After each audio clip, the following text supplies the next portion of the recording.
Welcome in to the Coach Jake Ganus Show, sponsored today by Divine Fitness. I'm your host, David Simpson.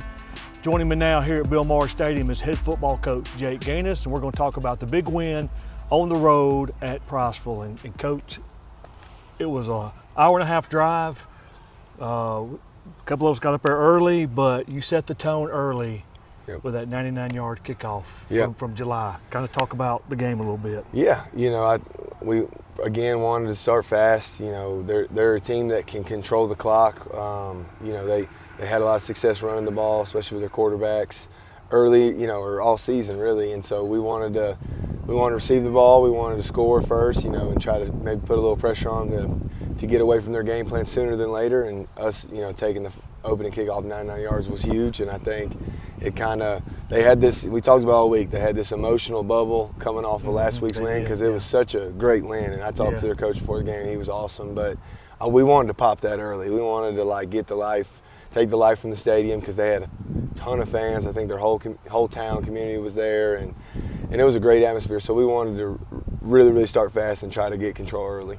So your defense really set the tone. I don't think they saw a defense as good as Moody. So they were more of a run team, but they kind of surprised me by coming out throwing early. Yeah, it was 3 straight passes to start the game. It might have been 5 or 6 because I remember asking over the headset, have they called a designed run yet? And the answer was no. But that's the thing about playoffs.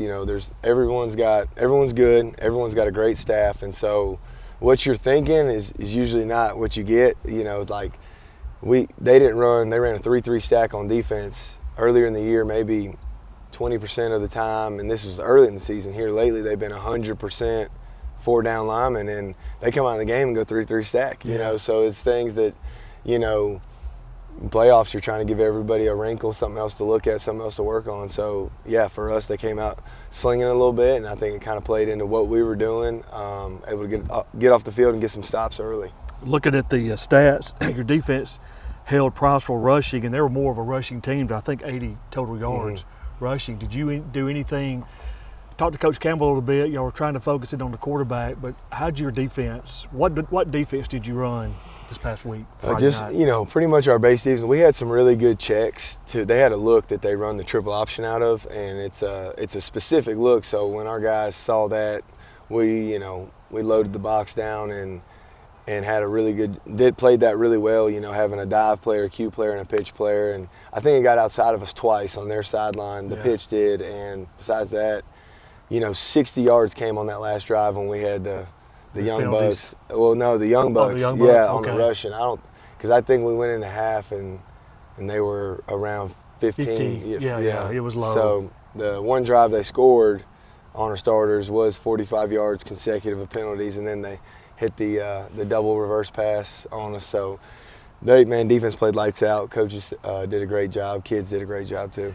Talk about your defense. I know their quarterback was a very good quarterback, but not sure what happened to him, what injury he sustained during the night. But they had to go to their backup, and it kind of changed their game plan, but it didn't really affect you any. Do we know what happened with the quarterback? Yeah, he hurt his shoulder. Okay. Hurt his shoulder. I don't know, the severity or anything, but I know it was his throwing shoulder. And then the kid that came in is the one that they use a good bit, and he's their runner, like option quarterback. So then the game plan for us was already in. It was just all the option stuff because that's pretty much all they could run when he came in. So that definitely, obviously didn't want to see the kid get hurt, but made them very one-dimensional, which versus good teams, and I believe we are one, you got to be able to do both, run and throw. Yeah. Your offense, your defensive offense were clicking on all cylinders, but just a big night, for Jake Lowry, 360 yards passing. Rushing, he had 169, another 529 total yards. Kind of talk about the offense a little bit. Yeah, they changed their box structure, but they kept their shell, like the secondary, the same. And so for us, we knew we were just going to get the ball out now to our playmakers in space and let them go. And I know we had a bunch of explosive plays, and we've talked about it in the past. We've had teams here that were not as explosive. We can't score as quick, man, but we got about 5 guys that can score anytime they touch it, maybe 6 or 7, depending on who you're playing. I didn't mean to do 6 or 7, but, Kids love it. Oh, yeah. I say it all the time, and that has brought realization of how many times I say that in my daily life. But, we wanted to we wanted to be explosive. We wanted to create big plays, and man, just really proud of Jake again, just being efficient. And it's nothing crazy about it, but he's smart and he's learning and he knows where to go with the ball. And you know, I mean, he's over 700 yards in the playoffs, and I think he's got 6 total incompletions, and I think he's got 6 touchdowns. Yeah. So he's got as many touchdowns as incompletions in the playoffs, which is very nice. So very proud of him. The O-line did a great job in pass pro. We were a little sloppy in our run blocking early, but it got fixed because, you know, the box was a little different what they're expecting. But we've seen it so much, there's really no excuse for that. But get it cleaned up, and really proud of the offense. One thing I was going to talk to you about was the stadium there, their turf.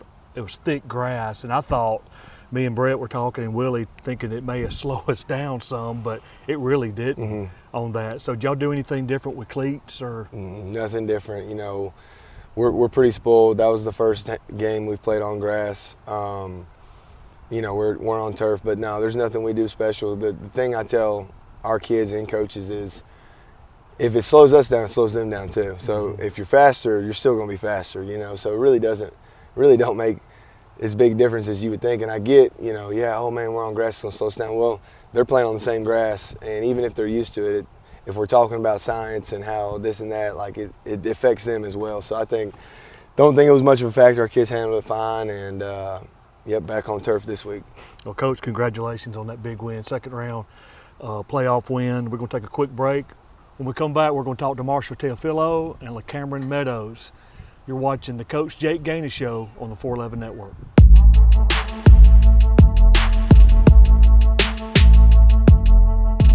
Welcome back into the Coach Jake Ganus Show, sponsored today by Divine Fitness. And joining me now is senior running back number 6. We like to call him the Beast, Meadows. Cameron, congratulations on that big win Friday night at Priceville. Thank you. Can you talk about it a little bit? You know, it all started with a good week of practice. You know, we came in, dialed in practice. And, you know, it just kind of simulated to the game, and then that's how we got the W. Was it kind of hard running against their defense, any? I'm not trying to be disrespectful or anything, but it felt like practice a little bit. So, my top speed was actually like 16. I always average around 18 miles an hour, but yeah.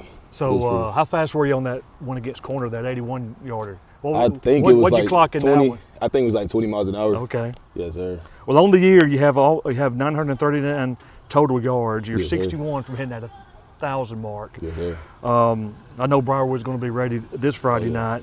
So I know you hadn't probably watched film on them yet, but I was going to ask you, as a senior, what has this season meant to you?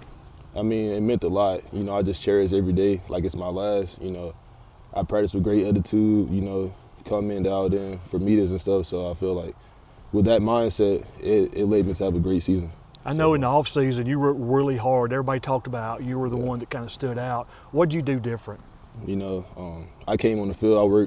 I worked on the field like 9 o'clock. You know, with the quarterbacks. I got some receiver work too. You know, I mean that's pretty much all. Just like doing the little things nobody else sees, and you know, just grinding. You know. So how will you handle this week, knowing it's a quarterfinal game with your teammates, and maybe if you see a player not being focused, how do you, as a senior, how will you address that? You know, just tell them, like, just dial it in, man. You know, it's the playoffs. You know, we got to come, you know, with full intentions that you gonna, you know, play like it's your last. You know, so, you know, sleep right. You know, do everything. Stay off TikTok and all that. So yeah. Stay off social media. Yeah, social media especially. Last question. Look at the camera and tell the Moody fans how much you need the Moody fans here at the Bill. We need y'all a lot. It really be appreciative, you know. We really need y'all a lot. So if y'all can just show out, you know, we'll play to our full best, you know. So yeah. All right, you heard the Beast. He wants everybody here this Friday night at the Bill. Well, Cameron, good luck to you this week. Hope you have a great week of practice, and we'll see you Friday night. Thank you.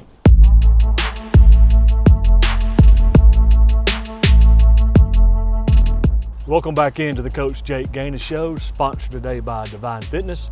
And joining me now is number 0, senior linebacker Marshall Teofilo. And Marshall, congratulations on that big win Friday night at Priceville. Kind of talk about the game a little bit.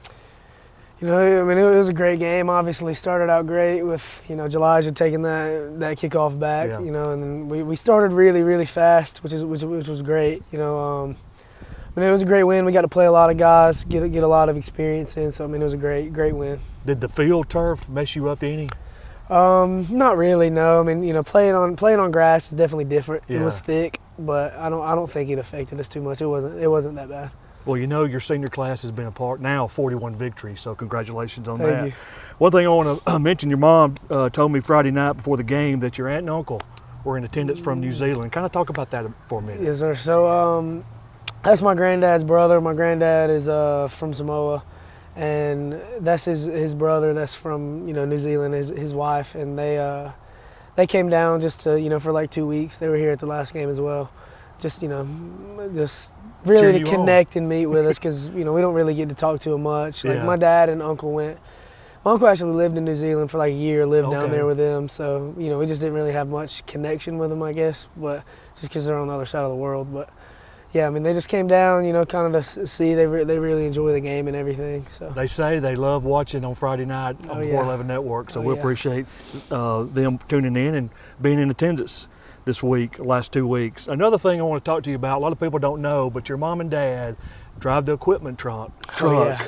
every Friday. Mhm. Kind of talk about what that means to you. Oh yeah, I mean it's great. They've done it since I was a freshman. They've done it every game that I've been here. Just I guess they're part of just helping out, finding their way to Finding a way. chip in, and be a big help. My dad loves to do it. He's grateful for the opportunity. It's not easy work. I see them unload that trailer every Friday. I'm like, wow. And it's just usually your mom and dad doing it. So Yes, sir. appreciate them being a part of the program. Question, as a senior, what has this season meant to you? It's definitely really special. It's hard to really understand like how it feels to be a senior, knowing like every game's your last. Like I'll never play Leeds again, or I'll never play Odenville again. That's definitely special. And then especially in the playoffs, like knowing this is it. Like every Yeah. game's your last. Like you Yeah. really got to work, and every practice is your last practice and stuff. So that's really hard to understand as a lower classman. But I mean it's been super special. What will you do this week than last week as far as trying to make sure everybody is focused and having a good week of practice? And just really making sure everybody's here on time in the mornings. Good attendance, calling, texting the guys, making sure they're up, making sure they're here, and then just bringing the energy to practice. That's a big deal. When one person has energy, it really feeds and spreads to the rest of the team. So just making sure we have good energy at practice, good effort, make sure we're here on time. That'll lead to a great week. Before I get to the last question, I think I want to talk about your tackles. It looks like you have over 100 tackles this year Yes, total, sir. so congratulations Thank on you. that. All right, the last thing, as LaCameron did, Mhm. you guess you a chance to talk to the Moody fans and tell them we need them here. Oh, Look yeah. in the camera and tell them we need them here y'all Friday here. night. Y'all really help out a lot. Y'all are a big part in what we do here, and we really appreciate the support. All right, Marshall, well, good luck this week in practice, and we're looking forward to Friday night. Yes, sir. All right, Thank when you. we come back, we're going to talk to head football coach Jake Ganus about this week's matchup with Briarwood. Today's sponsor, we want to thank our today's sponsor, Divine Fitness, but you've been watching the Coach Jake Ganus Show on the 411 Network.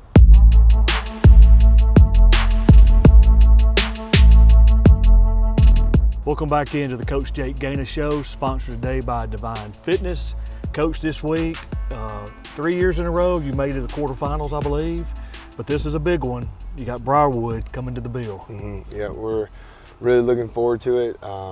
They're playing their best ball right now, peaking at the right time, and they're well coached, and they're a really good football team. They won, the Birmingham region, which is extremely competitive, tough region, and glad to have them at home. Don't have to travel, but it's just right down 411 turns into 119, and you'll be at Briarwood before you know it. But really excited about the matchup. We're gonna have our hands full, and we got to have a great week of practice. Well, there's a lot of history between Briarwood and Moody, and it goes back in the 80s when Coach Simpson was here. He started to play them early in the 80s and stuff, and was kind of dominant in it. But I looked up today, the last time Moody beat Briarwood was 1993. So they stopped the rivalry after 93, or the game after 93, and picked it back up, I think, in 2006 or 7, when Moody moved up to 5A. Yeah. So it's going to be a big game. What do they do offensively and defensively that you may have not seen with any other team this year? You know, at this point, I feel like we've seen just about everything from the 12 games we've played. You know, I think they're extremely sound in what they do. They don't overcomplicate things on either side. Their kids know what to do. They play really fast. I think defensively, you know, they run, you know, some more simulated pressures than we're probably used to seeing, where they're dropping ends and showing blitz and dropping out, or showing blitz and bringing everybody. And you know, they like to stay in a two-high structure, and their safeties and corners, man, they do a really good job of communicating. Yeah. You can tell on film they always know kind of who's got what and what we're doing. And then on offense, you know, they want to run the ball, you know, like most teams, but they have the ability to throw the ball. They can throw it vertically. They got some good receivers. Running back's really good, and quarterbacks, he's a ball player too. So I mean, they'll spread it around, kind of just depending on what you give them. And the other thing is, if you don't stop a certain play, a lot of coaches are too prideful to go back to it. You know, you just want to keep going down your script or your call sheet. These guys, you know, they'll go right back to it and keep hitting you with it until you stop it. So, like I said, we got to have a great week of practice, but really looking forward to it. So you mentioned at the end of the game last Friday night about the Chelsea-Briarwood rivalry. Can you talk about that a little bit? Yeah. We, you know, for us, it was our leads in Odenville, you know, at Chelsea, and they a lot of kids at Briarwood live in Chelsea or in that area, and so it just made it. I think it makes it even, you know, even more intense when they're your neighbors. I mean, I had 3 kids that started for Briarwood that lived on my street when I was in high school. So it just makes it very intense, very fun. You know, like the rolling that happens between us and St. Clair, that was child's play compared to the stuff that happened in 2011. Everybody, you know, couldn't get away with it in today's age. But it, you know, especially we never beat them in football. Okay, I was going to ask that, yeah. Nope, never beat them in football. You know, my senior year was probably the closest we played them. They were really good. They went to a state championship my junior year, lost to Spanish Fort. But they were, yeah, man, they're really good. We played them at our place. It was a great game. The head coach now was the defensive coordinator for them that year, and so Coach Forrester. But, yeah, just a really intense rivalry. I know a ton of Briarwood people, and it does make, you know, it's funny because it's not, my Moody people won't feel it like what I feel, because today at church, you know, I had 50 people. Man, you got Briarwood on Friday, because everybody in Chelsea, like that rivalry is like Leeds, Odenville, where it's like, man, it's personal. You know people at both. You're friends with, you got family here and there. And so, yeah, really looking forward to it. It's been 14 years. And, you know, didn't know if I was going to get this opportunity to coach against them. And now as a head coach, man, I'm really looking forward to it. Well, Coach, we're looking for you and your team to have a great week of practice, and everybody's healthy. I know Titus Thornton did he have a concussion Friday? Yeah, you know, I don't know. Yeah, I mean, it was a head injury. But I don't know, you know, as far as the severity of it. You know, he's got some doctor's appointments he's going to go see, and we'll make sure he's getting taken care of. But besides that, everybody else is Everybody's good to go. All right, well, good deal, Coach. We're looking forward to this Friday night here at the Bill. All right, Moody folks, we got to fill the Bill. Briarwood will fill these stands up over here. They're going to bring a lot of people. We need that 12th man again here at the Bill to cheer on the Blue Devils to get us this big win we need this Friday night. Again, kickoff is at 7 p.m. 411 Network will start broadcast around 6 p.m. Remember, you have to buy a subscription through the NFHS website to be able to see the game. Again, we want to thank Divine Fitness for being today's sponsor. We want to see everybody at the Bill this Friday night. Go Blue Devils.